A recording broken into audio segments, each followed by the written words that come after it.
Chennai metro rail நிறுவனத்தின் பயண அட்டை பயன்பாட்டிலிருந்து மே 1ஆம் தேதி முதல் முழுமையாக சிங்கார சென்னை அட்டைக்கு மாற்றம் செய்யப்படுவதாக அறிவிக்கப்பட்டுள்ளது. சென்னை மெட்ரோ ரயில் நிறுவனம் மெட்ரோ ரயில்களில் பயணிக்க சென்னை மெட்ரோ ரயில் நிறுவனத்தின் பயண அட்டையுடன் கூடுதலாக கடந்த 2023 ஏப்ரல் 14 முதல் சிங்கார சென்னை அட்டையை அறிமுகப்படுத்தியது. இந்த நிலையில் இந்திய அரசின் வழிகாட்டுதல்களின்படி நாடு முழுவதும் உள்ள பொது போக்குவரத்து சேவைகளில் தடையற்ற பயணத்தை உறுதி செய்யும் வகையில் வரும் மே மாதம் 1ஆம் தேதி முதல் சென்னை மெட்ரோ ரயில் நிறுவனம் சிங்கார சென்னை அட்டைக்கு முழுமையாக மாற திட்டமிட்டுள்ளதாக அறிவித்துள்ளது.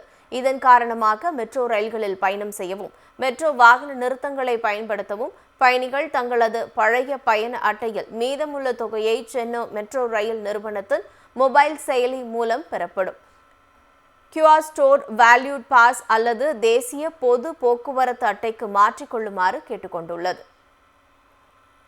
சென்னை மெட்ரோ ரயில் நிறுவனத்தின் பயண அட்டை பயன்பாட்டிலிருந்து மே 1ஆம் தேதி முதல் முழுமையாக சிங்கார சென்னை அட்டைக்கு மாற்றம் செய்யப்படுவதாக அறிவிக்கப்பட்டுள்ளது. சென்னை மெட்ரோ ரயில் நிறுவனம் மெட்ரோ ரயில்களில் பயணிக்க சென்னை மெட்ரோ ரயில் நிறுவனத்தின் பயண அட்டையுடன் கூடுதலாக கடந்த 2023 ஏப்ரல் 14 முதல் சிங்கார சென்னை அட்டையை அறிமுகப்படுத்தியது.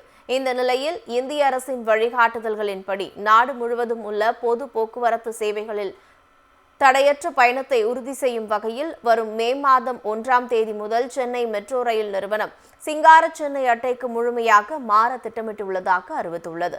இதன் காரணமாக மெட்ரோ ரயில்களில் பயணம் செய்யவும் மெட்ரோ வாகன நிறுத்தங்களை பயன்படுத்தவும் பயணிகள் தங்களது பழைய பயண அட்டையில் மீதமுள்ள தொகையை சென்னை மெட்ரோ ரயில் நிறுவனத்தின் மொபைல் செயலி மூலம் பெறப்படும் QR ஸ்டோர் வேல்யூட் பாஸ் அல்லது தேசிய பொது போக்குவரத்து அட்டைக்கு மாற்றிக்கொள்ளுமாறு கேட்டுக்கொண்டுள்ளது.